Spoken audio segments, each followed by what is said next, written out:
In order to continue our relationship with technology in a happy and healthy fashion, we must make time for couples counseling to get a better understanding of our relationship before we continue with it. Since we are having a sociological conversation, I feel that it is relevant and important to take a look at the common opinions of the individuals and groups within the society being discussed. Roughly two-thirds of Americans believe that science has had a mostly positive effect, with about 60% of those people saying improvements in health and medicine were their main reasoning. Only about half of Americans feel that the effects of technology have been positive overall. Those who believe technology has had a mostly negative effect state that things like in-person interactions, degradation of values, inability to handle normal tasks, misuses of information, and safety issues were all problems that came at the cost of these technological advances. These are just average people's opinions, so it is important to take a deeper look with more empirical evidence. Since technology has become more or less a part of everyone's daily lives and throughout our lives, I think it would be wise to start from the beginning. In The Disappearance of Childhood, author Neil Postman expresses his concerns for the impact that technology was having and continues to have on children. Postman's biggest concern was that television was exposing children to adult concepts and activities much too early for them to maintain a normal and healthy developmental process. When children are exposed to things that would have previously been considered too adult for them, they are forced to develop faster than they should or productively can, and that robs them of their childhoods, while also likely creating developmental issues in various ways. This is especially interesting because at the time, the 1980s, Postman was specifically talking about television in the children's homes. At that time, shows were scheduled and required one to wait for their show to come on, and it was basically the only digital media. Now, most shows and movies are streamed so kids can access them on command. With smartphones, tablets, laptops, etc., this can also be done just about anywhere, which means that Postman's concerns have only amplified.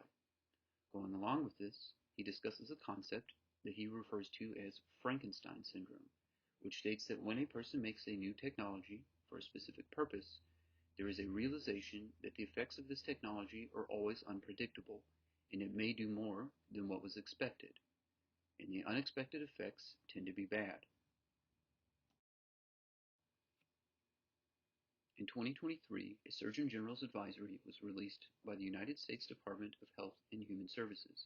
It's a public statement that brings urgent and significant public health and safety concerns to the attention of American citizens, the government, companies, etc. In this situation, the advisory was meant to bring to attention the effects of social media on the mental health of the American youth. While the focus is mainly on the negative effects of social media, it does briefly discuss some of the potential benefits it could have. For example, marginalized youth, in particular, can find both a sense of community by interacting with others like them online and a buffering effect against stress that comes from those relationships and sense of community. However, most of what the research has found has been potentially harmful effects caused by social media use. For example, adolescents who spent over 3 hours on social media per day were about twice as likely to experience mental health issues than those who did not.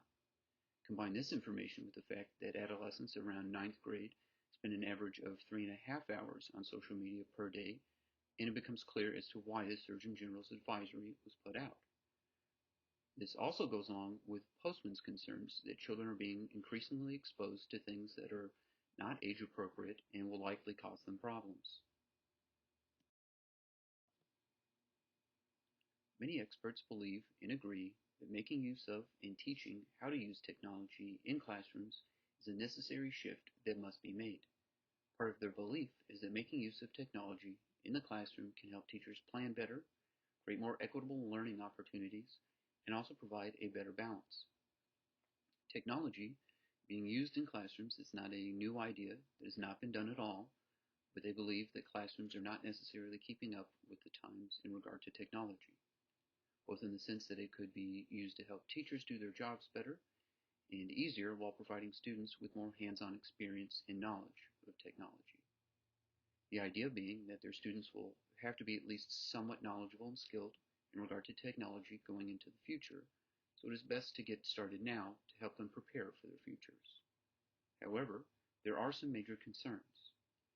Even though artificial intelligence is still relatively new and limited in its capabilities, it is already having major impacts and is showing some cause for concern. The big product and type of artificial intelligence currently being used and talked about is ChatGPT or chatbots. It can be used as not only a writing aid, but with enough of the right instructions, it can do someone's writing for them. The opinion that many have is that this will ruin and replace any form of writing career, how writing is taught, or if it is even taught at all, and whether this will have an overall positive or negative impact on the world. Some believe that this is not a crisis, but it does need to be handled in a similar fashion as the advent of computers and the internet. Opinions aside, this is an important issue that will need to be carefully managed and maintained going into the future. With the recent advances in artificial intelligence and technology, the concerns it has brought up have led many experts to make educated guesses at what the effects will be on the working world. While these experts do acknowledge that there will likely be unforeseen variables, they primarily have been focused on the effect of displacement risks and feel confident in their opinions. Some of these experts believe that technological change will cause significant job losses in some categories. About 60% of this will occur in low skill and wage groups. Advances in artificial intelligence technology specifically will also lead to significant job loss and wage reductions. However, many of the mid to highly skilled jobs are believed to continue growing for about the next 10 years or so. They also highlight the need to pay special attention to any type of vulnerable workers, which could include people who are older, minorities, or special needs. There have been suggestions for counteracting the effects of these technological changes, such as basic income supports, active labor market policies, and filling the digital skills gap of the workforce while this transformation is happening. Digital skills are believed to be the bridge needed for artificial intelligence and human labor to productively work together as we move into this new era that can easily lead us into either a more utopian or dystopian society, depending on how it is handled. As we progress into this constantly evolving, technologically advanced world, we can take a bit of comfort knowing that we have already been warned of some of the risks and concerns we are increasingly being forced to deal with. In Power and Privilege, a Theory of Social Stratification, Gerhard Linsky states that his first hypothesis is that in the simplest forms of societies, need would be the main thing dictating the distribution of goods and services within that society. This era would likely have little to no surplus, so the discussion of surplus would be on a case-to-case basis for how it would be handled and would likely have nothing to do with power. However, as time passes, societies will increase their productivity and likely their technology. This increase in technology will create an increase in probability of that society creating a surplus of their goods and services. This is also where his second hypothesis begins, which states that when these technological advances occur, there will be an increasing shift of the distribution of goods and services from being based on need to being based on power. These concepts not only appear to be arguably true before and during Linsky's time, but have grown to be harder to dispute since his book was written. This highlights a very real issue on a fundamental level that all people from all societies will be forced to deal with in one way or another, and the effects of this issue will ripple throughout every aspect of a society.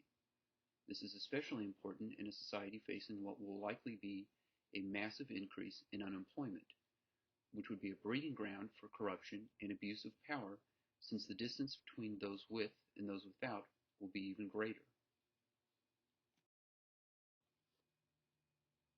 The advancements and innovations in technology have also been applied to warfare, so much so that it has changed how war as a concept is defined, what it looks like, and what can be placed under the umbrella of that concept. The biggest new addition is cyber warfare. It is because of this new addition that war can now disregard political or physical boundaries, bypass state actions, and has also created an opportunity for non-state actors to be involved. The era of warfare, looking like thousands of men standing in rows in open fields while shooting at their enemies who are doing the same, is over. War can now be fought from what were previously unimaginable distances and even from the comfort of one's own home. There is no longer a need for a pilot to risk his life flying over enemy territory to attack when an unmanned drone can be flown with the pilot being completely safe at a long distance from the target or drone. War can also be fought on a technological front now that may not involve any loss of life but can still be catastrophic.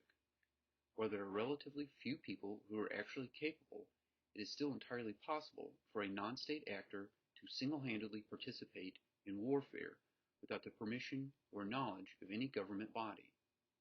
Some laws have been enacted as a reaction to these advancements, but this is a subject that will have to be managed and maintained regularly to prevent catastrophic events from occurring in the future. While the experts do not deny that technological change has contributed to our growing environmental problems, they do believe that in order for us to reach a place of sustainability, it will require both further technological change and cultural change.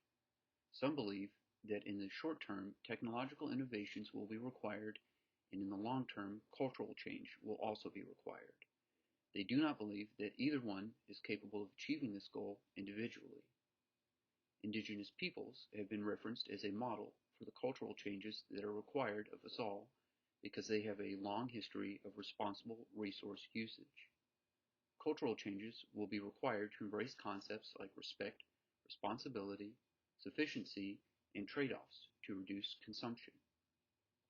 Human influences on the environment have caused problems in climate change, biodiversity, and nutrient pollution, but fixing one of these major environmental issues will not fix the others. At this point, not making use of technological advancements would be a mistake. Technology can be used for genetic engineering, reducing environmental impacts, and increasing agricultural productivity. But these technological advances can also increase consumption, which is where cultural changes will be required.